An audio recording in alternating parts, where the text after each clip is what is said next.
Hello and welcome to the Sight and Sound Video History Series of the Toledo-Lucas County Public Library. I'm Tom Walton. You know, almost without exception, over the years we've been doing these interviews, I have known our guests personally, and today that is certainly the case. I've known Dr. S. Amjad Hussain for many years. I've known him as a cardiovascular and thoracic surgeon. He is a world explorer. He's a photographer. He's a writer and a colleague on the Blade Pages of Opinion. And he's one of our foremost authorities on the land of his birth, Pakistan. And beyond all of that, and more importantly perhaps, he is a friend. And Amjad, I'm delighted to have this time with you today. I'm looking forward to our conversation. Well, thank you. Me too.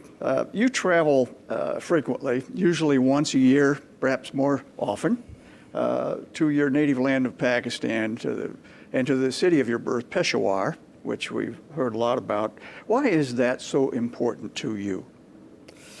Well, if I look back at my life, my city of birth and the institutions where I got my education had everything to do with whatever measure of success I had in my life. So I owe a great debt of gratitude. It's a moral debt. And that takes me back to the city of my birth and also to visit the institutions. And I still teach there in some institutions. Can you tell us a little bit about the city of Peshawar, how big it is, where it is? Well, it's in the northwest corner of Pakistan, just east of Afghanistan border. It is beyond the Kyber Pass that you enter in Afghanistan. It was a dusty little town when I was growing up, probably 100,000 people. Small town, a walled medieval city with extensions outside, still had all the gates in the city, and I was born and raised within the walled city of Peshawar. Had all my education there. With the influx of people from the mountains, the population grew. And in 1970s, late 70s, when Soviet Union invaded Afghanistan, we were the unwilling host of 3 million refugees. So today it is a large metropolitan area with a population of probably 3+ million people. Most of the refugees did not go back. They became part of the fabric of the local population. So it has grown considerably since you were a child. So there is a change. And Peshawar also is important because it was on the crossroads of Asia. And it was on the Silk Road, the southern extension of the Silk Road. So all the people, travelers, when they came from Afghanistan into the Indian plains and crossed the Hindu Kush mountains, Peshawar was the first outpost. It was literally a frontier town. You became part of a large family, Amjad. You were, I think, one of 10 children. Is that right? Can you? One of 9. One of 9. Can you talk about your childhood home? Yes. Growing up with such a large... It was a house which was bought by my physician grandfather in 1860 or 70 when he wanted to drop roots after being a nomad in the service of the British India government and serving on the tribal outposts. But because he wanted my father, was a little boy at that time, to get educated, so he dropped anchor in Peshawar, and then he retired and he settled down in Peshawar. It was a rambling house, not very distinct. I would call it a nondescript house, big house, and about 25 to 30 people lived there, extended families. And that was my upbringing with my nephews and nieces and cousins and... That was fairly common, was it not? It was a common thing, yes, yes. Now, your father died, I think, when you were still... I was 6-year-old. Just a child. Do you have any special memories of him? I do have special memories. My father was very stern person. When he came home, everybody hushed. This was old school, that the children should not be heard or maybe seen only. But somehow I had in me to attract his attention. And in due course, I was told that I became his favorite. No, I didn't realize at the time that I was his favorite. But he would take us, brothers, I was the youngest of the brothers, for hunting and fishing and other things. So he was a distant figure as well as close, in a way. It sounds like that might be where you first gained an appreciation for land, for natural resources, for appreciation of where you're growing up. That's true, and my brothers followed suit. My brothers were also avid hunters and fishermen, and then after my father passed away, that tradition continued in the family. Now, we talked about the tradition and the culture of a large household. Your mother, I believe, married when she was just a teenager. She was 14. 14 years yeah. old. That was part of the culture, too. It was that girls used to get married early on. There were arranged marriages. This was my father's second marriage. His first wife had passed away and left 4 boys and 1 girl. So then my father remarried. Okay. Now, you've talked about the importance of education in Peshawar. Can you talk about the elementary school years and then on into high school? Oh, elementary school was very simple. It was about 100 yards from our home, on the same alley, a street, and we sat on the mats on the floor. In the winter time, they will bring in some charcoal buckets, glowing charcoal buckets to. This was an open rooms. I mean, elements were felt in the rooms as well as outside. The teachers were good. Some of them are not good. They did not hesitate to slap and kick, but most of the teachers were good. And when I look back, my different interests in life were germinated at an early age. Like my love for calligraphy and poetry was instilled by a second-grade teacher. We had a teacher who was blind, and he would teach religion and theology. All teachers had a definite interest in something else which they taught. Yeah. Now, you were a child in Pakistan during World War II. Did the concept of a global war, global but distant war, have any special relevance to you as a child at the time? Not at that time, because our information was limited to 2 sources: radio, shortwave radio, and newspaper. And you know, I was born in 38, so when World War ended, it was 44. I was 6-year-old, 5 years old. The only names I remember, the countries, were Germany and the United States and Great Britain, but had no idea what kind of a chess game they were playing on the world stage. Yeah. Now, did you, as a young man, know what you wanted to do? Did you know? How did you find out? How did you discover your interest in the field of medicine, where you would ultimately make a career? How did that? I think I was pushed into it. My grandfather was a doctor, and he died when my father was probably a teenager, and my father could hardly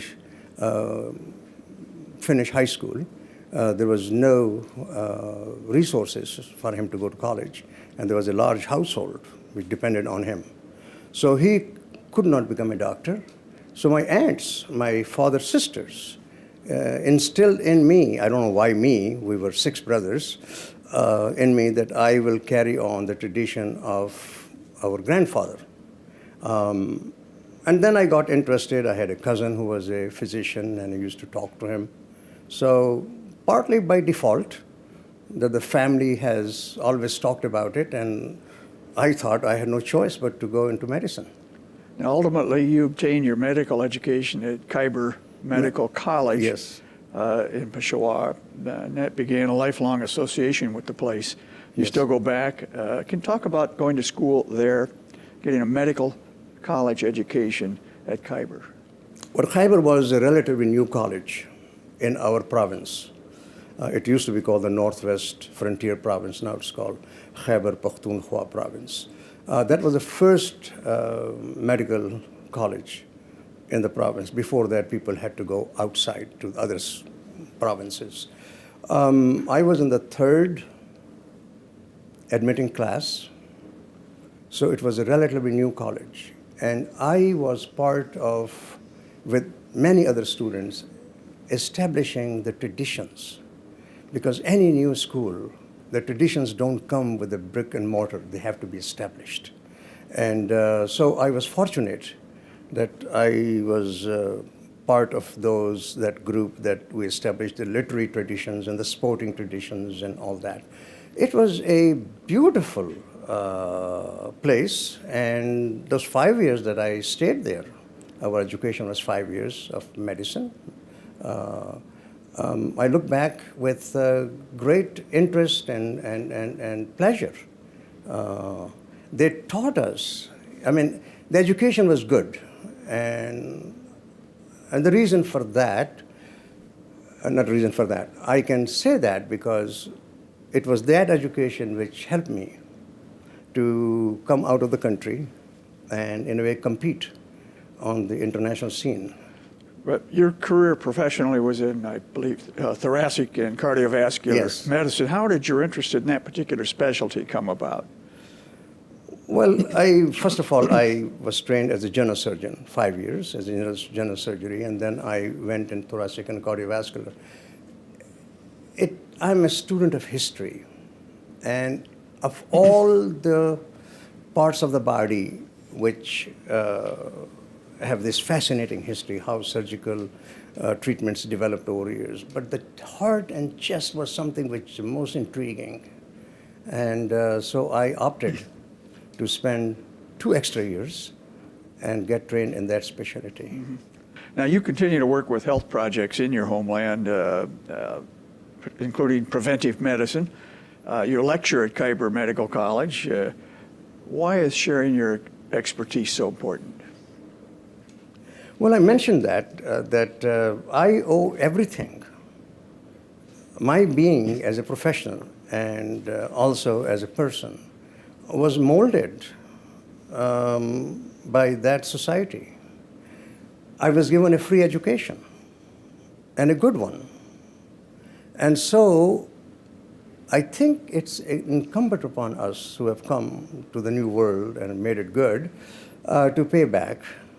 And I guess it is my way of going back and sharing the knowledge with the students in medical school and other universities.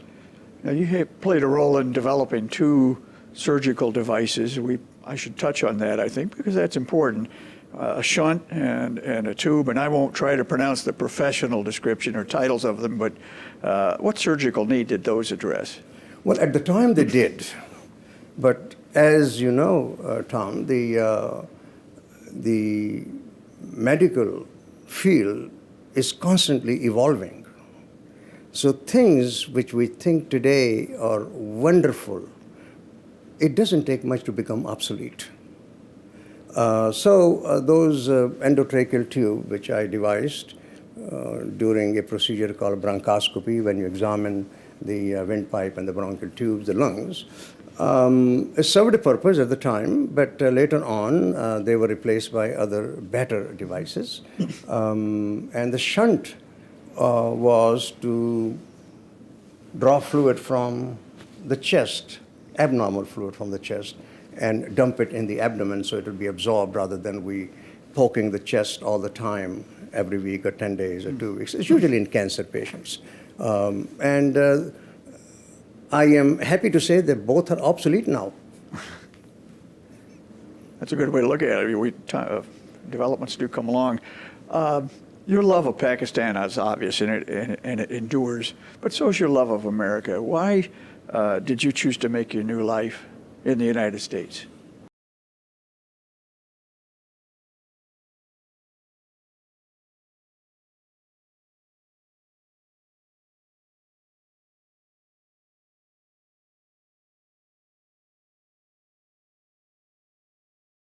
culture, language, religion, family, people, the institutions. So I came, I got trained. I never changed my status in America for 7 years, and then I took the so-called slow boat back to Pakistan. I spent 3 years. I also took with me not only education, but a wife and 2 children back to Pakistan. It was meant not to be. I had formidable professional difficulties as a thoracic and cardiovascular surgeon in a place where there was no thoracic and cardiovascular surgeons. So after about 3 years, I decided that I could not just give up a field of surgery which I loved so much, and I will go back.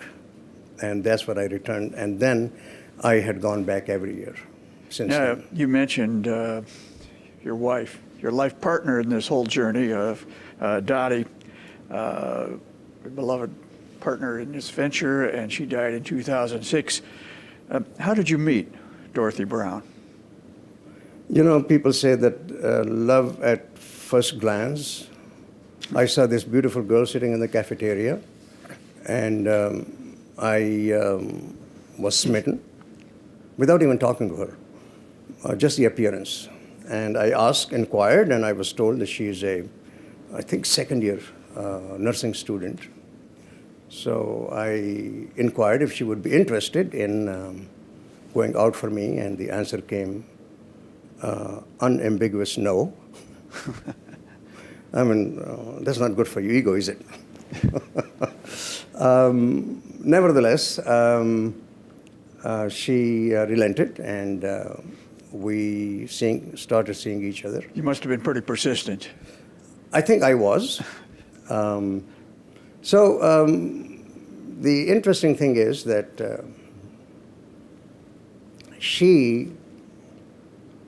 I wanted to marry her, and she agreed. But my only condition was that we have to go back to Pakistan. And it took her 3 years to decide that she would go back. I've always joked with her that she was slow on the uptake to take 3 years to decide. But I think she was leaving her country, her culture, her family, and going to an unknown place, and I can realize that.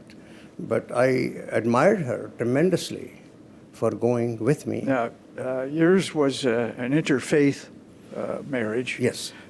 Did you encounter resistance either in your family or hers to your marriage? Well, resistance won't be the proper word. Vehement opposition. I did not tell them that I was getting married. I informed them ex post facto. I just wrote a letter, and then there was a silence for at least 1 year. Nobody from the family would answer my letters, and they wrote me off. They were upset with you? Very upset. They wrote me off completely, except my mother, who would write to me. My mother could not write or read, but my sisters would and let me know. So, yeah, it was almost like a betrayal that I have gone out and I have married outside the country, outside the culture, outside the religion. And you can imagine that her situation, that she has promised to go with me, and now that's a situation back in Pakistan. But I admire her that she still kept promise, and we went back, and then that was a non-issue. That had to require quite a leap of faith on Dottie's part to It do was. that. She coped with it well, though, didn't she? When you got back to Pakistan, she made them love her. Sure, and I think it was mutual. My family dearly loved her, and she loved my family. And that relationship stayed until she passed away, that she was in touch with the family, and my family would come, sometimes 6, 7, 8 people, and spend 2 months with us every other summer. So I was very fortunate that this could have been very ugly But she made it possible. Now, you lost Dottie in 2006, and that's a loss I know from knowing you that you took. That was very profound for you. Can you talk about that now? We struggled for 4 years. She had ovarian cancer. There was a lot of ups and downs. So here is the situation, and Tom, you can understand with that, relate with that, is that I, as a doctor, for example, I know what's happening. And I know the treatment, some of them are just, we're going through motions. And the outcome is already predetermined. There is a Pashto saying in one of my languages that and literally translated is, there is no escape from the inevitable. And so those 4 years were difficult for me and my family. But with the help of friends and family, and we endured those times. And after her passing, as it happens, you already lose somebody that you've been married for 38 years. And not only the time-wise, is that you had some great times and you endured some not great times together and still kept everything together. And all of a sudden, you are alone. The family and the friends, they're not with you 24 hours a day. And you still are contenting the isolation and the loneliness and the history is still there. Yeah. But at the end of the day, I think there is still resilience in us. Yeah, you wrote lovingly of Dottie and her passing in your column in The Blade. Yes. That must have been therapeutic for you in a sense. It was therapeutic. It was a toss-up whether I should just call you as my editor and say, could I get a leave of absence for a month or 2 months? And then I usually don't go the easy way out. That's not in my nature. So I sat down and I said, yes, I have to write about her. And I did. And you, among so many different people, Tom, you sent me a personal note after you read that column. Yeah. Well, you spoke of a book in her honor, With Whom Shall I Talk in the Dead of Night? A collection of letters you wrote to Dottie after she died. Can you talk about that? It was a difficult part of my life. As I said, sure, friends are there, family is there, children are there, but they're not there 24 hours a day, and they are not there forever. They have their own lives. And so I was left in a situation that I did not know where to turn. Naturally, my family was there and everybody else, but that personal loss of a companion that you have spent 40 years with, it's not easy. So I decided to start writing to her as if she had gone away on a trip or some extended vacation. And you're absolutely right. Those were therapeutic. And they're sad, and the letters are not very uplifting, but there are uplifting passages where I talk about some dumb things that we did together, as she did, and I point out. I remember one letter, I finished about 1 o'clock in the morning, and I still have to go to work next day. And so I signed off and I said, I must finish now. Some of us have to get up in the morning. There was even room for humor. Oh, there was. In those sad times. Because she had a great sense of humor, and I did not want my communication with her to be only the loss and lament. Amjad, I wonder if you would expand on your second homeland, America, and what, and Toledo in particular, if you will, what it has meant to you personally and professionally. You know, Tom, as we talked about, that after I finished my education and training, I went back. And for many reasons, it did not work out, and I decided to return after 4 or 5 years. So that obligation was there towards the homeland. But then I am also grateful that this city in particular and the US in general had provided me with the opportunities, some of the opportunities which I would have not had had I stayed in Pakistan. I developed my writing, photography, research, all those things. So I am deeply indebted to this city. Hence, I promote this city wherever I go. This is a kind of debt which is a moral debt, and I have a very deep feeling of this moral debt. You're not the same man you would have been had you stayed in Pakistan. Probably not. I think at the core level I would have been the same, but I think the things we developed and the personalities develop and you acquire new skills. You could have been on the path to national leadership in Pakistan.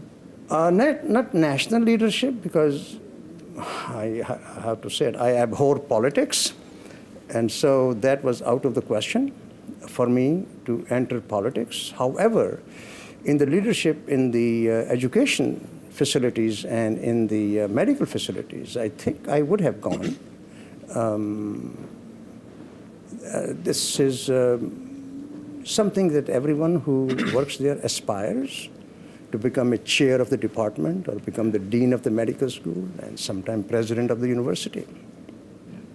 Amjad, you hold dual professorships, one in cardiovascular surgery and one in the humanities in separate colleges at the University of Toledo. That has to be rare, if not unprecedented. That must be a point of personal pride for you. Well, I'm very grateful to the university for doing that.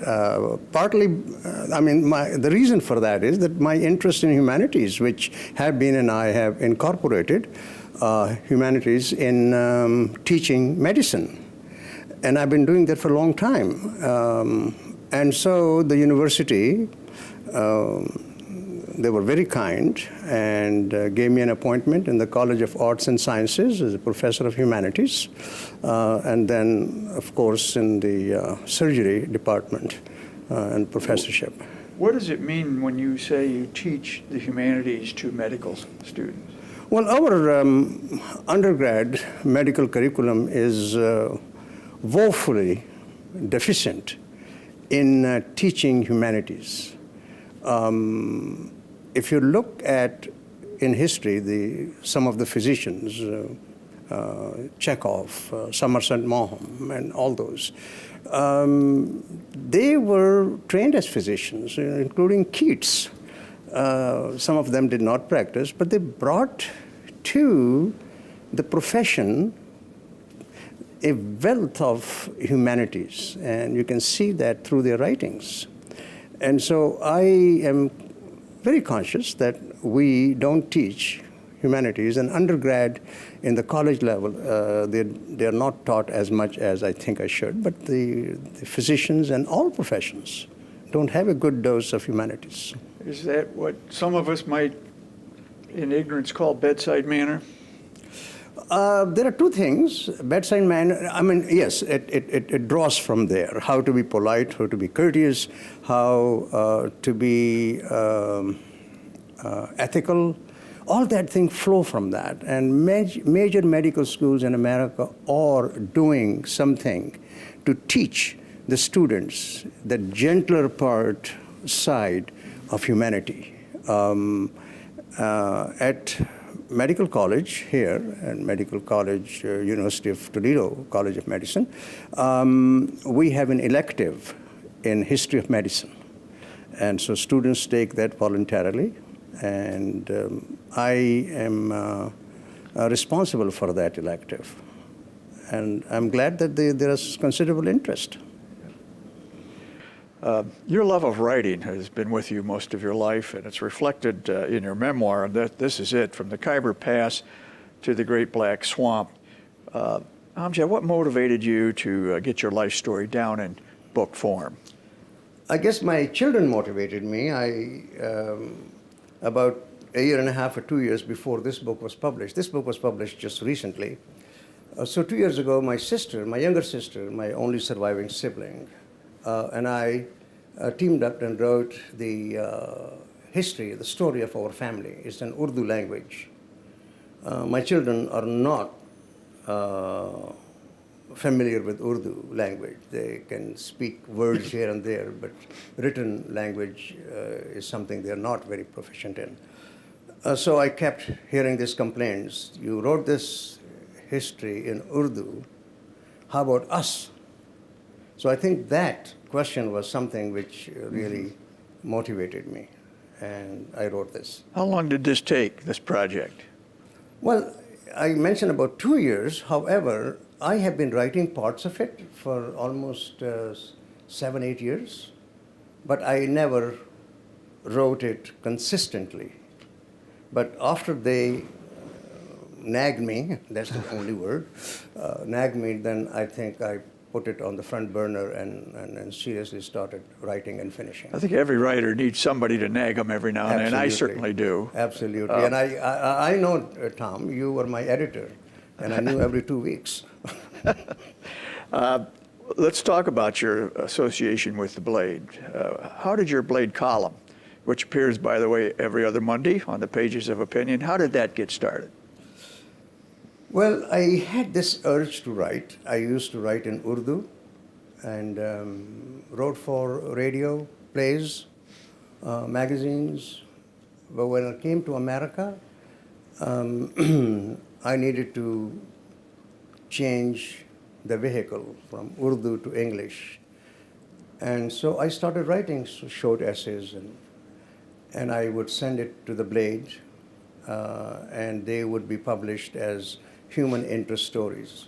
You recall that Blade had a Sunday magazine, and I was a frequent contributor to that magazine. Actually, I wrote about 17 cover stories over the years. Yeah. And then in the 80s, that magazine was yanked out. It was because of the cost containment. And John Block, who has been a very good friend and kind friend all these years, and we were having lunch, and I complained to him that I had a perch in the newspaper, and you have taken that perch away from me.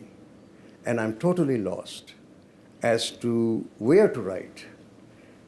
And as John Block is, he makes snap decisions. He says, how about the op-ed page? No, truth be known, I have never expressed my opinions in print. I mean, it's something else to write human interest story or a travelogue or hunting forays, but you're always shielded behind the story you're telling. But on the opinion pages, you are upfront giving your opinion. So I asked him, can I think about it? And he said yes, and I decided to go with it. I think most writers, both of us included, that's quite a leap when you start writing opinions and you realize you have more of them than you may have thought you had. That's right. That's right. It was in '94 that I started writing, and I have been writing continuously every 2 weeks.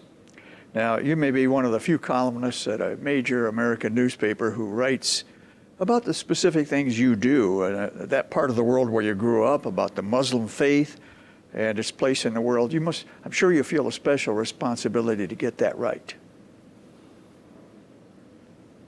When I see distortions and misinformation, sometimes intentional, sometimes unintentional, it bothers me. And so I feel that my job as a writer is to inform and perhaps to correct. In the final analysis, an opinion writer is one person who is putting his opinion up front. What I have done is to make sure what I'm saying makes sense. And if I am quoting historic events, that it is well researched. I'm not just making statements or shooting from the hip. And my effort in this column writing and other writing has been, Tom, that to bring communities together, to build bridges of understanding between different faiths, between different communities. I should have been an engineer and build bridges. But as a doctor, I have been doing that, to build bridges. And I think that that effort, in some small measure, has been effective. Because our town here, not because of me, our town here has more understanding of different faiths with each other than many other places in this country. Yeah, I want to talk about that. But some of your readers would insist that you do not get it right, and they tell you so. Sure. In no uncertain terms. Absolutely. And that is the mark of a good op-ed opinion writer, when it provokes reader reaction. And they tell you these things sometimes in letters to the editor. You wrote about that in another book called Treading a Fine Line back in 2009, a collection of op-ed columns with readers' comments. Reading these readers' comments can be quite a task, and many of them are, and you're very honest about including those that are critical of you. Does that criticism trouble you? I think it does.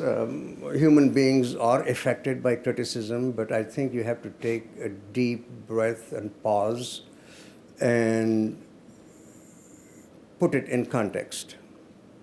There are some people who would not even read the column, but read one or two lines, and then they feel obliged to throw a hand grenade at you. And what I have done is that I want to be polite and within the boundaries of decency and answer those, and I have answered many of my critics. These are different points of view. And I would not say that what I'm saying is 100% gospel truth. This is my opinion. So often it appears that your critics are trying to pick a fight with you, and one of your many talents is your disarming response to them, which is to suggest, thank you for writing. I agree that we can disagree here. Yeah. And that is usually the end of it. Sure, sure. And I have come across those people in everyday life, and they will remind me that they wrote a very scathing, insulting letter to me, and I answered them politely. Well, it's not in me to pick fights. My job is to do the best I can as a columnist and to correct some misconceptions. And everybody is entitled to his or her opinion. Well, we've talked about this briefly, but in the interest of full disclosure, I should point out that I was Amjad's editor at The Blade for many, many years prior to my retirement. I hope I treated your copy with respect. You did. We had our disagreements, Tom, but that's all right. You were the editor, you had the scissor in your hand, and I was just the writer. But on the whole, I think you were very fair and very kind. Well, you have told me on more than one occasion that you can recall only being censored twice. Twice. Both times by me. Yes. You also wrote right there on page 395 about your hard-headed and arbitrary editor. Yes. Since that was me, do you now wish to recant? No. We're going to stick with that, are we? Yes. That's fine with me. I would not want you to. But that comment was meant only in response to those columns which were censored. I wouldn't make that as a universal all. Well, you're probably quite right. I'm sure I was hard-headed and arbitrary, so do not back away from that. I'm not going to back away from that. The part of the world where you were born, Amjad, has historically had to cope with political tensions, often relationships between Pakistan and India. How would you characterize that relationship now in 2018? Well, let me, I will answer that, but I want to give you a bit of a backdrop. Most people think that one incident, political incident or whatever, is a snapshot. And they say, this is it, this is the whole story. No, it's continuum. Pakistan has been put on the sanction list in a way. American aid has been withheld for not doing enough in Afghanistan or in its own territory to curb terrorism. But the people who comment on that, they forget that this story is started in 1947. And what Pakistan has done for the US over these 70 years.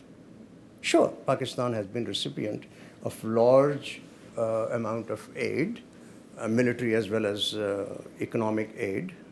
But Pakistan also has played a terrific role. Pakistan was the bulwark against communism in that part of the world.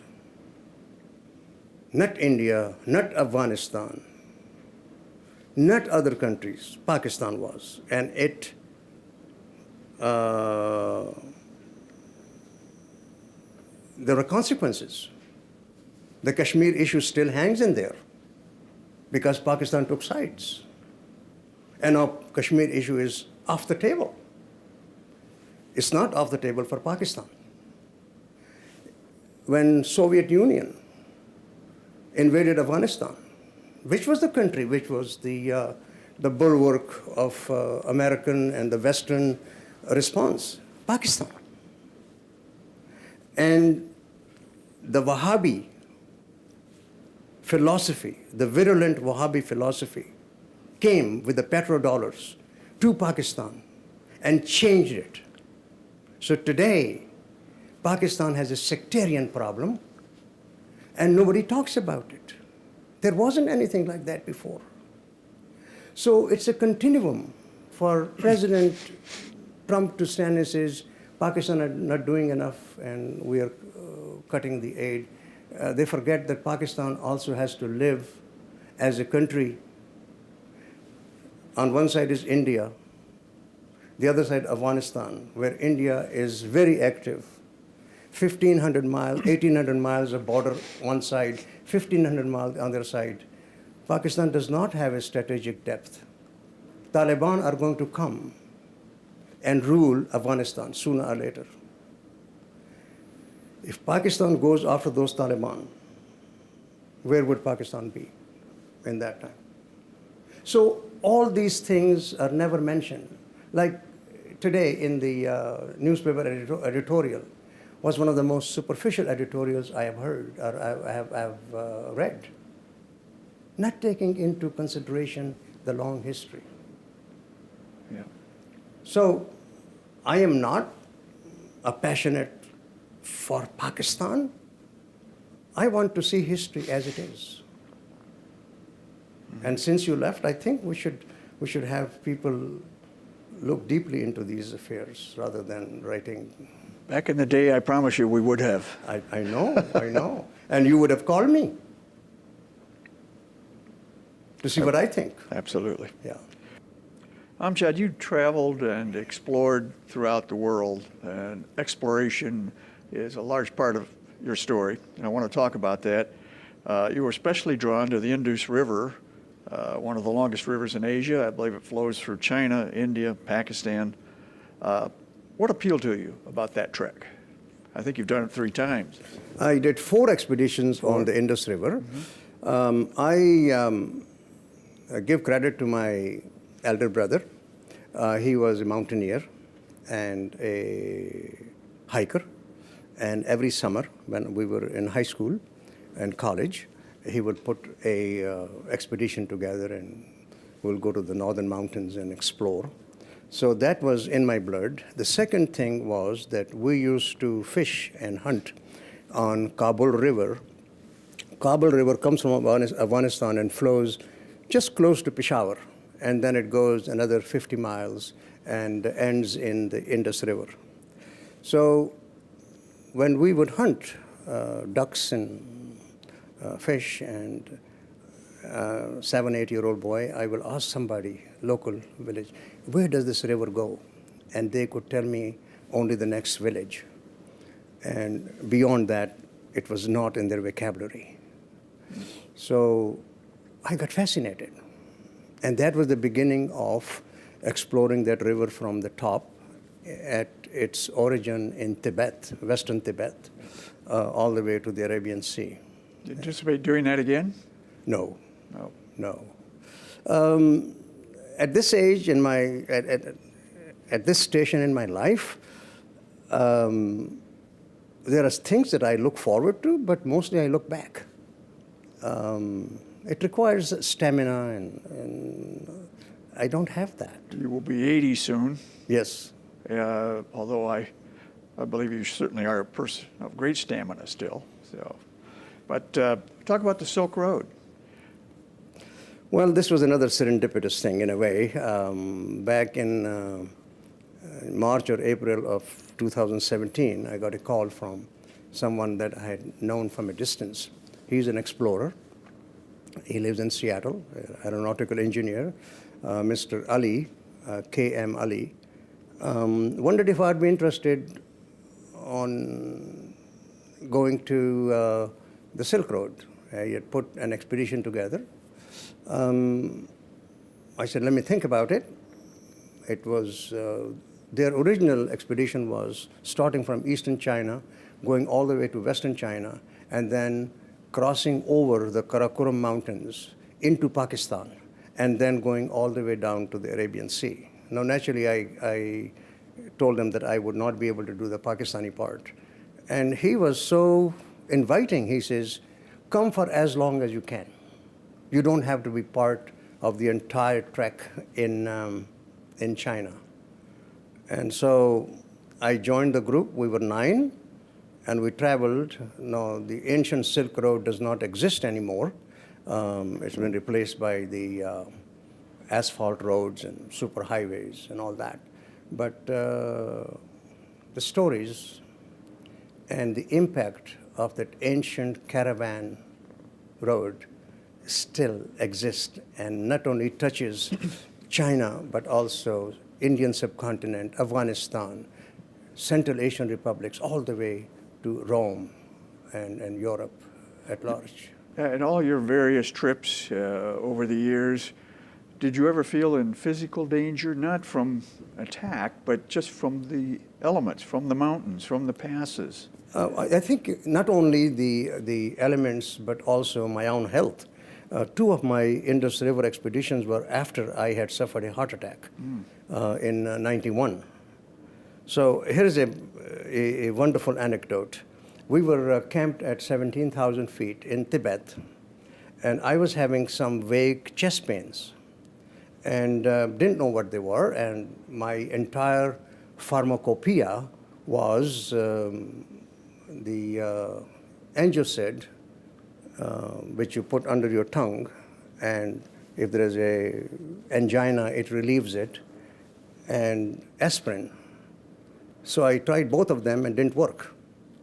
So I was aware that it may be a heart. So at night, I was sharing tent with my nephew, and in my other tent, my 2 boys were there. So I called them to come to my tent. It was almost like a patriarch calling the children around him. And I said, no, something is happening. I don't know what it is.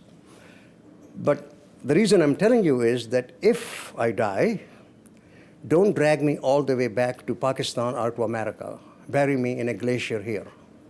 No, you can imagine, my God, it was very heavy. And my sons, my nephew. So my youngest son, Mani, he has a sense of humor. And he says, Dad, if God forbid that happens, you wouldn't know what we do with you anyway. True enough. And that diffused the situation. It turned out it was not heart attack, and I survived that ordeal. What was it? Probably indigestion, because the higher you go, your stomach starts acting. Intolerant of fat. Well, thankfully you're here today and not buried in some glacier. That's right. Sounds That's like right. Moni would not have allowed that anyway. Yeah. Along the way on these marvelous journeys, you cultivated your passion for photography. We haven't talked about that, but your photographs are marvelous. They've appeared on magazine covers, in publications, in calendars, and in exhibitions. How did your love of creating beautiful images come about? Well, you know, you would think that everything I do is tied to my childhood, and in a way it is. My brother gave me a Brownie camera, that box camera, when I was in 8th grade or 7th grade. Was a hand-me-down camera, and I started experimenting with that, and with the help of my mountaineer brother, we established a studio a little in our home with the developing solutions, and used my mother's china unbeknownst to her, and we were developing our prints and film, and then little box contact prints. So that's where I started, and that was probably a short-lived, because my mother found out. She was furious that we were using her good china. The good china. Yeah, and we really couldn't afford to go and get proper equipment. But the seed was sown. Over the years, I have pursued my interest. I am not a scientific photographer. I am a hit and miss type of thing. And I've given an example. I'm like a farmer with a shotgun who stands and shoots aimlessly in the sky, hoping a bird will come by. I think that's what most of us do with a camera. Well, anyway, but I'm out there saying that's exactly what it is. And I have been fortunate to have captured some moments in photography. Can you share a few of them with us? Well, this dear friend of mine, his name is Alaf Khan, Dr. Alaf Khan. We are college friends. We went for an excursion outside Peshawar, coming back, and I noticed that the clay pitchers that people carry water in, these are round clay pitchers, whole stack of them, and I asked him to stop, and he did, and I had only 2 frames. So I took one vertical, one horizontal frame, and that picture became an award-winning picture, and that appeared in so many different places. Mm-hmm. So all these were not planned photographs. They were just, it happened. And I've been lucky. I've been very fortunate that some of my photographs have won some awards, and as you said, appeared on the cover of magazines and stuff. I still pursue it, but not as much as I used to. I remember seeing them on the cover of The Blades Sunday Yes. magazine, which you mentioned we don't have any longer, but which you were a frequent contributor to, cover stories. You devote an entire chapter in your memoir, Amjad, to the friends you have met along the way in your life. There are so many. I'm wondering, I was paging through them again. Maybe they deserve a book of their own. You have a multitude of friends. Again, I'm fortunate. I consider anybody who has had some impact on my life, and there have been so many. No, there are very few, that I wish I had never crossed my path with them. But on the whole, and as probably you realize, that they had impacted my life in the most positive way. And so in my memoir, I think they deserve to be there. I could have, this is probably the longest chapter. I could have taken it completely out, and would have not affected the overall impact of the book. But for me personally, I wanted to mention them. Did you write your memoir for yourself? I wrote it for my family, my children, and also realizing that the memory fades. I wanted to record things. Whether it has any value outside of these things, I doubt very much. Among your multitude of friends that you write about, are many friends of other faiths. Yes. And can you talk about interfaith cooperation? You touched on it earlier with regard to Toledo's situation, and I think it is special that the faiths get along so well here. Can you talk about that a little bit? Well, I was brought up in a household. My mother was unlettered. The only thing she could read was the Quran, the scripture. She was taught at a young girl how to read it, and she passed that gift on to 3 generations. But she otherwise was unlettered. I was always struck by her outlook in religion and accepting others.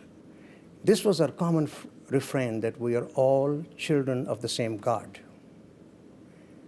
She did not say, we Muslims are the children of the same, this one God. So she included everybody. And another story which I want to share with you was that that was probably in the late 80s or early 90s. She came and she needed a chest surgery, ended up having her lung removed. And she was at St. Charles Hospital. I was sitting with her at night, and one of the priests came in and he asked me if he could pray for her. So I asked my mother, I said, Padre has come and he wants your permission to pray. Now, in my limited thinking, I thought that she would say, no, thank him very much, and it's not okay. Yes, fine, just thank him. And she says, of course he should. Who knows which one of these prayers will get there? And I was delighted to hear this answer from an apparently unlettered woman. How all-encompassing. Now, I joked with her until she died that when she was really in trouble, she wanted to cover all bases. Just hedge your bets a little bit. Yeah, but I was brought up in that situation. Honestly, throughout college, I did not know which one of my friends or which one of my classmates professed to a different religion. I did not know that. We all did not know that. When I came to America, my roommates were one Christian and one Hindu. Now, at that time, I was still infused with patriotism, and I was a bit uncomfortable, somebody from India. But it took about a week, less than a week, to dissolve all that thing, and we became very good friends. Yeah. So I have maintained that I don't have an exclusive right of religion in the sense that I am the only one who's right. I mean, it would be the height of ignorance and intellectually dishonest if I dismiss everyone else but my faith. And having realized that, I'm quite comfortable with all faiths. Well, and I think Toledo is too. We need to talk a little bit about the Islamic Center of Greater Toledo out near Perrysburg along I-75. Certainly one of the most visible landmarks in the country of the Muslim faith. Thousands and thousands of motorists pass it every day. What do you think that building represents? That building, I was part of the group that we oversaw the construction of that building, and that was a Turkish architectural design by a Turkish-American architect who was in Toledo. He designed that. It represents a faith which is very much part of American landscape now. But more than that, it represents the Islam which is embracing, tolerant, accepting of our faiths, other faiths. It is not exclusive. And that's what we, the people who are on the ground floor, try to establish those traditions, that this center will stand for an enlightened, outward-looking Islam, which will accept all religions as equal. Speaking of the Islamic Center, you have led worship services there. I did not know that when the Imam was away. You have performed weddings, funerals. Did you ever consider serving your faith by becoming perhaps an imam yourself? At one time, I was a bit serious when I was finishing in the US and before going to Pakistan. I had seriously considered that I would go and study at Al-Azhar University in Cairo. Al-Azhar is the oldest seat of Islamic learning. But I never thought of becoming an imam. I mean, that was not something which I aspired to. But the interesting thing is that the Islamic faith allows the believers to carry out the functions which the imam does. In other words, there is no hindrance. There is no hierarchy or priesthood in Islamic religion.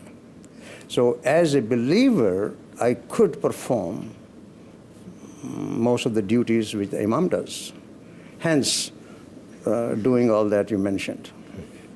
Many Americans distrust Islam, as we both acknowledge, and have what many Muslims consider a skewed interpretation of the Quran. Why do you think that is? Well, look at any other scripture, Tom. People interpret that according to their own understanding of the scripture. We can have the same passage, and two people with different leaning will see a different meaning. And so the Quran is no exception. People have interpreted it as in the most rigid way, and then there have been scholars all through history who have interpreted it in the more lenient and liberal way. I happen to be left of center when it comes to interpretation.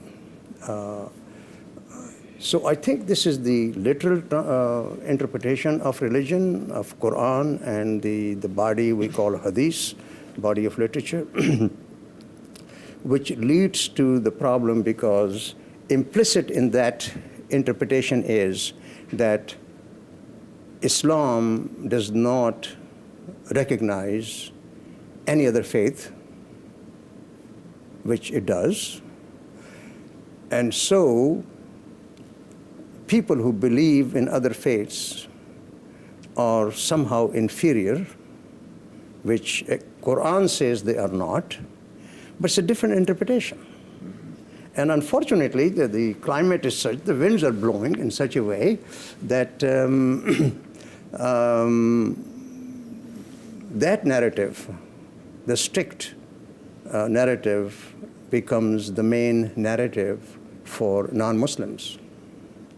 Misunderstanding faith, all faiths, has over the centuries led to Absolutely. war, many millions of deaths, and so forth. And it's not all in just the Islam. same, all in the name of same God. Mm-hmm. I mean, think about it. What were your emotions on 9/11? Were you I was conflicted? shocked. I was perturbed, and I could foresee that I think we are entering in uncharted territory. As people in America, we are entering that, and the whole world from that standpoint. So I was shocked and hurt. Is there any way to back away from the new reality? Is this the world? The time is the greatest healer. Now, the upheavals throughout history in America, in this country, the treatment of the ethnic minorities, religious minorities that we have seen in the past 250 years, 200 years, they don't exist anymore. Nobody considers an Irish Catholic or an Italian Catholic to be different or inferior, but at one time there was a demarcation. Now, 9/11 is much more profound, but I think that I take the long view of history, and I think that it will even out eventually. I recall after 9/11, I believe it was, when Toledo area people of all faiths gathered at the Islamic Center and linked arms in sort of a circle Yes, around yes. the building as a show of support. Can you talk about what that meant to you? Well, the background was that somebody had taken pot shots at the windows from the expressway Yep. at night, and this one Christian radio station announced that that has happened. Now, 9/11 was a cataclysmic event in the history of the U.S. and in the history of the world. And instead of this radio station saying, well, they deserve it because they're Muslims, instead this is, come gather and show your support. And about 2,000 people came, and they made double ring, and all looking outwardly, not inwardly, outwardly, as if to protect that building. That meant so much to me personally, so much to me. Nobody had to come. Really, nobody had to come. True. And they showed up. And that spirit still permeates throughout the Islamic Center and in this. When someone came and he set the Islamic Center on torch one Sunday evening and caused damage worth close to $2 million. And we were out of that place for close to 6 months, worshiping and praying in the hotel ballrooms and wherever we could do that. I mean, that was a big trauma. And how the Toledo community responded is nothing short of restoring your faith in the community at large. Yeah, yeah. Well, unfortunately, we live under the constant threat of terrorism. We learned that lesson in 2001. Do you see a better world for our children's children, or is this the new normal? Unfortunately, it is the new normal, but I am an eternally optimist. And by that I mean is that history is cyclic. It goes up and down. Look at the history of this country. The Irish, the Jews, Italians, and different even ethnic minorities have been at the receiving end of the majority. But nobody, our children will not understand that at one time there were mobs of Protestants going against the Catholic churches and violent. But we have overcome that. And having said that, I am optimistic that I think the pendulum will swing towards the middle. America is a great country. It has capacity to absorb people of different faiths, religions, philosophies, outlooks, outcomes. Well, so often it seems, though, that religion is at the heart Yes. of many of the world's conflicts and wars. Why do you think that is? Well, because everybody thinks that he or she is right, and everybody thinks that he and she has to be on their celestial horses and don't come down. And I have often said this thing, that when the clergy and the imams and all they meet, they hold hands and they have this wonderful, we are this and this and this. They go back to their pulpits and they teach what? Their superiority. How can you be superior and equal at the same time? You can't. You have to give up something. You have to give up that you are not exclusive. The Muslims have to give up that they are not exclusive. They are not the chosen people of God. Everybody is a chosen person of God. And unless you have that philosophy of not tolerating but accepting others, then you can celebrate not only what is common between you, but also the differences. But you are absolutely right that religion gone amok, and we need to stand up to that. In 2007, you were appointed to the Board of Trustees at the University of Toledo. Yes. You were a medical man at a time when the university and the medical college were merging. That had to be an interesting time for you. It was very, because I have been associated with the Medical College of Ohio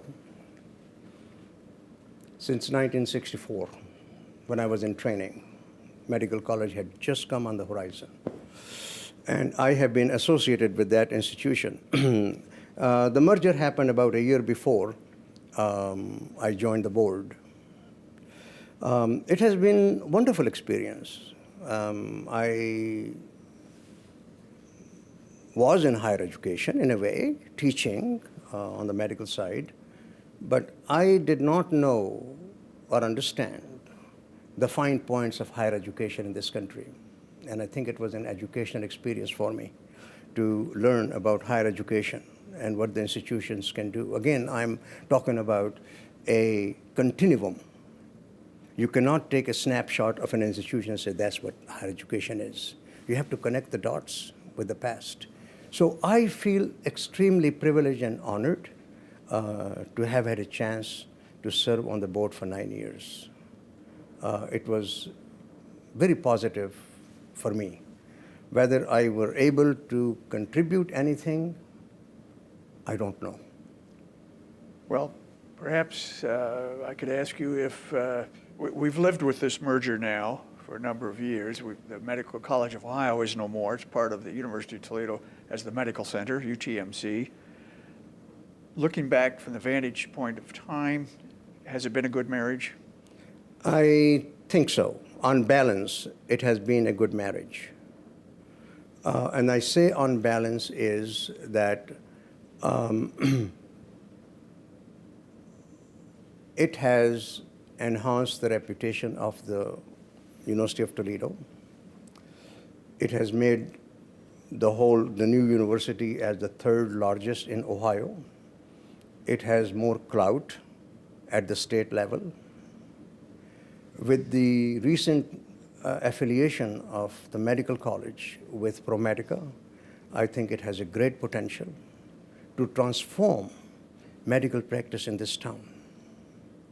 People would not have to go to Cleveland or to Ann Arbor or to Columbus, because this potentially great medical center that we are in the process of crafting would keep all those patients who are seeking care elsewhere in this town.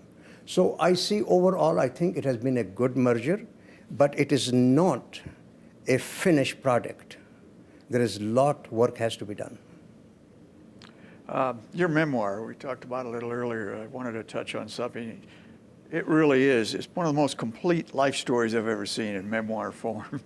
Moments of pride, moments of some embarrassment.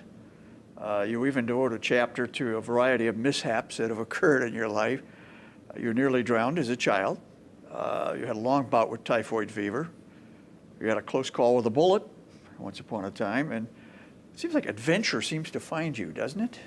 Well, you know, the bullet found me when I was sitting in my bathroom.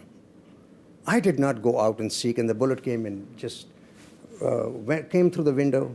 Was that here in Toledo, at my home. Yeah. I was not in Afghanistan. I was in Toledo, Ohio, in my home. And the bullet passed me just inches from my nose and went in a door and died. These things happen. And these are not... Do you think you were being targeted? No, there were some half-drunk people who were target practicing just by the golf course, and one stray bullet came my way. They must be lousy shots if they were just aiming at something else. They were, yeah. My gosh. That was a stray bullet. Yeah. You've been all about giving back to your community as long as I've known you. One of the most visible ways you do that is your annual summer lawn party, which is a social event of the summer along in Maumee there on Manley Road. That's become quite a tradition and something you feel strongly about, right? I do. I mentioned about, you asked me about the chapter on friends in my memoir, And I mentioned that there is a sense of gratitude that I have towards those people. Similarly, our annual lawn party, lunch, garden lunch, started out that we wanted to share with our friends the celebration at the end of Ramadan. And so it started out that way. But as you know, the Islamic calendar is 9 days shorter than the lunar calendar. So what started out in summer now slowly crept into winter, and we couldn't do it outside. So we just turned that into a annual summer event, and people who are invited are the people that they have had some kind of an impact in me and my family's life. And it's our way of getting people together and enjoying their company. And they do enjoy your company when they're there, having been part of it myself. I appreciate that. You've received many honors over the years, and I think we could spend another hour if we just wanted to list them. But there's one I wanted to call attention to because it was Pakistan's highest honor, the land of your birth, the Pride of Performance Medal. Can you talk about that? It was, again, I did not expect it will happen. Somehow it was announced on the Independence Day that I would receive that. Now, there's a story behind it.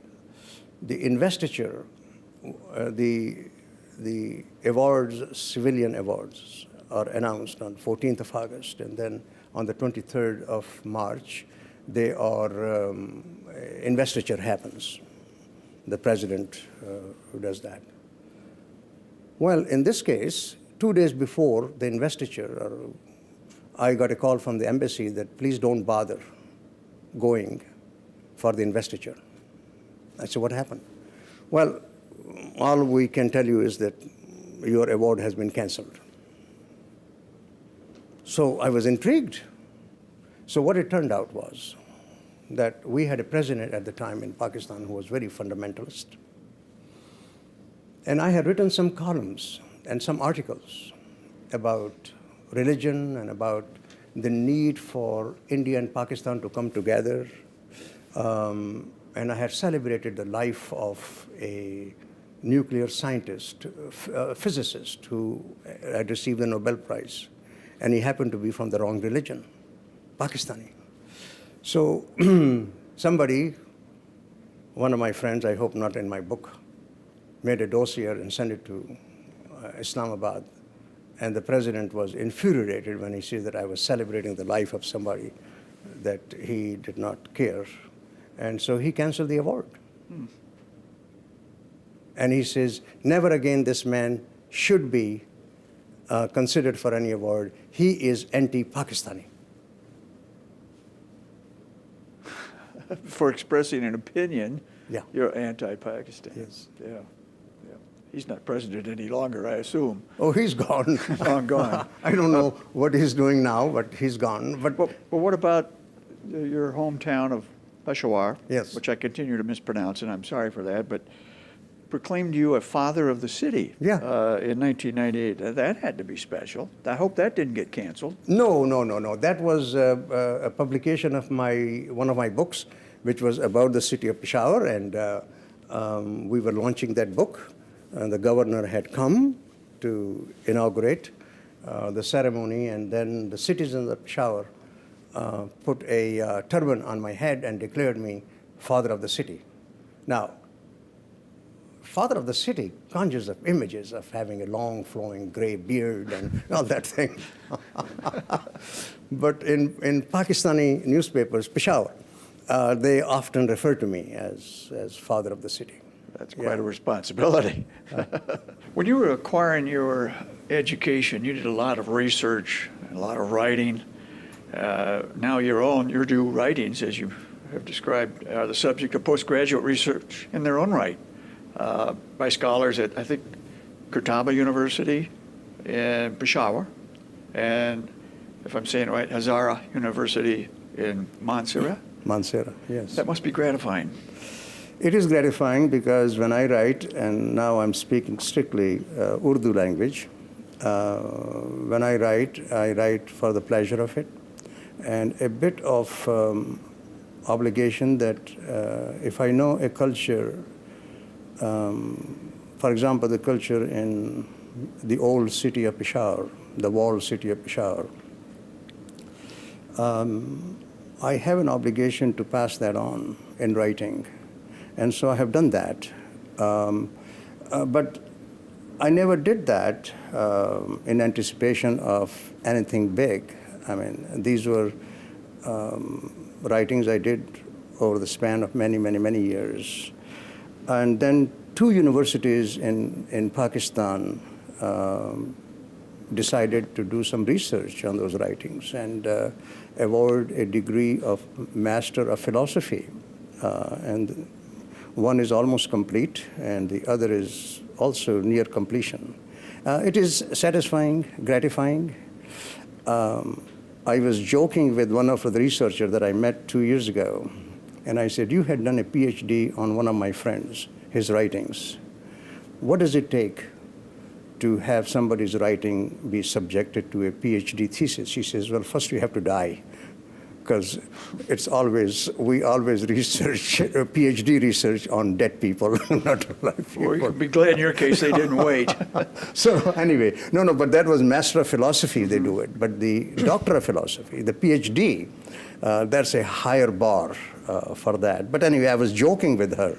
And she says, you know, the precondition is that you have to die before we'll consider it. But seriously, it is a very gratifying thing. Is Urdu primarily a written language? Is it still spoken? Urdu is one of the youngest languages, only about 300 years old, developed in the army camps of the Mughal kings. Amalgamation of Hindi, Sanskrit, Persian, Arabic, Turkish. And it has evolved in a language with a rich literature and poetic traditions. And this is a language which is spoken widely in Pakistan. You mentioned your children earlier, your daughter Natasha, your sons Kwari and Moni. We haven't talked much about them. Tell us about the kids in your life. Well, Tasha is my eldest. She has been very, very dear to me, like daughters are to fathers. But since her mother's passing, she has become an anchor for me. And one time, jokingly, I said, why don't you get off my back? And she said, never. She works at the Andersons and has a growing family. And every week we have dinner together, family dinner at her home. My son, Kari, who's next, he is a graduate of Royal Academy of Dramatic Art, RADA, in London. Spent 17 years on stage, West End and off West End. Did television. He's an excellent performer. Yeah. Village, he did BBC television. He was in a few movies. His mother always wanted him to come back. And then he did decide to come back, but it was after her passing. And so he is back in Toledo and morning host of, local host of the morning edition on NPR, WGTE. And he teaches part-time at the university and does voiceovers and directs plays. He just enjoys what he has chosen. Mani lives in San Francisco, married, has 2 little boys, works for a pharmaceutical concern, and happy in his life. So all 3 of them are doing well. I don't have to write any checks for them. That's a good sign. It's a very good sign. About grandchildren? I have 4 grandchildren. 4. Yeah. 4. I'm sure they're the joy of your life, Oh, they are. too. Hannah is finishing at Ohio State in business. I tell her that there is still hope for her if she will take biology and go to medical school. But we laugh about it because her passion is in business, and Tasha's younger son is in 7th grade. Something I'm guessing a lot of people do not know about you. For decades now, you've given away your non-medical income from non-medical sources to the Literary Circle of Toledo, which of course promotes literacy and awards scholarships to students. That's incredibly generous of you. Why is that so important? I made a good living, Tom, because of my chosen profession. The other things which I did, they were I would consider it a gift that I love to write, photography, giving talks, so many different activities. And early on, I decided that I do make a good living. And so whatever income I derive from my non-medical activities, I will not use that for myself. And so the Literary Circle of Toledo has existed for over 35 years, and it sponsors literary events, usually Urdu language-based events, but some English, and also awards scholarships to deserving students. And this is not only my effort. There are quite a few people who have contributed to the Literary Circle. It's a text-exempt entity, and so it has worked very well. You and your late wife, Dottie, also established a fund at the Toledo Community Foundation to support public broadcasting, nursing education, and again, scholarships. It sounds like your personal philosophy is one that says with privilege comes an obligation to give back. Would that be right? I think that's absolutely right. Because a community or a society makes it possible for you to make a good living, then I think you owe to the society and the community to give back. So you're absolutely right in saying that. That foundation still doing its work today? The Toledo Community Foundation is a community-wide organization. Right. We have a family fund in that foundation. Yes, they are supporting, but the thing is this, that my interest, as you know, is also lies in Pakistan and Peshawar. But this fund in Community Foundation is strictly for local use. Do you ever hear from the recipients? Do they know of your generosity? I hope they don't. Because, you know, I believe in when the right hand gives something, the left hand ought not to know. So I believe in that. It doesn't matter whether they acknowledge or not, as long as the purpose is served. You told me a funny story about your impatience at times in the surgical suite, especially with anesthesiologists, and how you filled the time waiting for them to put your patient to sleep. Can you share that with our viewers? Yeah. You know, when somebody undergoes surgery, and if a general anesthetic is involved, then the anesthesiologist prepares the patient, IVs and all that, and puts him to sleep. And then the surgeon comes in, and then he does the job. In some places, the anesthesiologist did their own, you know, took their own sweet time. I am a very impatient person. I want things to be done on time. And their 45 minutes, in my view, could have been 20 minutes. But, you know, it's their field. So instead of pacing back and forth in the hallway outside the operating room, I decided that I will bring the manuscript of my a book manuscript, which I was still working on. So I will, this has happened at St. Vincent Medical Center, so I will lay my manuscript on this windowsill, beautiful bay windows looking over the church in the back, and I will write. oblivious to what was happening in the operating room. And then they will say, we are ready. I said, I'm not. I'm joking. So I finished the book by waiting for my patient to be anesthetized. Well, then it sounds to me like you owe a debt to the anesthesiologist. Well, I should have dedicated the book to them. I forgot to do that, but I have told them this book is a mini encyclopedia of Peshawar city, cultural, linguistic, historic, and I'm not the only person who wrote it. There are other people who helped me put this together, but I contributed 7, 8, or 10 chapters in that book. It's about a 1,000-page book. But I'm grateful to anesthesia department of St. Vincent Hospital that they helped me finish my manuscript. Well, you're deadline oriented, and that probably explains why your column in the Blade is so successful. How long do you anticipate doing that? Well, I would, when the editor calls me and he says, it's enough. And since you have retired, you're not going to make that call. I never made that call, no. I have thought about that, Tom. There is always a way to make a graceful exit.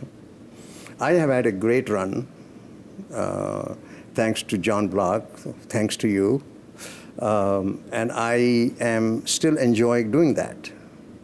But maybe a few more years. Well, the story will never be finished, so why not? Why not keep Well, going? there will always be topic to write about. There will be always people to annoy. So, as you know, sort of my philosophy too. As you know, as an editor, former editor, yeah. Amjad, as we wind down here, I always like to ask our guests. Few of us get through life without wishing we'd done something differently or better. Do you have any regrets? No, honestly, I look back at my life and I just think that it has been a continuous journey which has been joyful. And I've often said this thing, that in my life, in the mid-afternoon of my life, incidentally, it's getting to be late afternoon of my life. The road I have traveled, I look back with satisfaction. Now, there's always regrets, little regret here and there, and but overall, I look back and I'm very pleased with the journey and the paths I have taken, and I look forward to whatever time is left to enjoy. It has been a joyous ride. And it still is. Well, it may be late afternoon, but I suspect it's going to be a long and very pleasant evening for you, too. So you're talking about an Indian summer. let's hope for that, yeah. Well, Amjad, thank you so much for the gift of your time today. I've enjoyed this immensely, knowing you as a friend, so it's meant a great deal. And, of course, we thank all of you for your continuing interest in the Sight and Sound Video History Series of the Toledo Lucas County Public Library. Remember, keep reading and keep learning.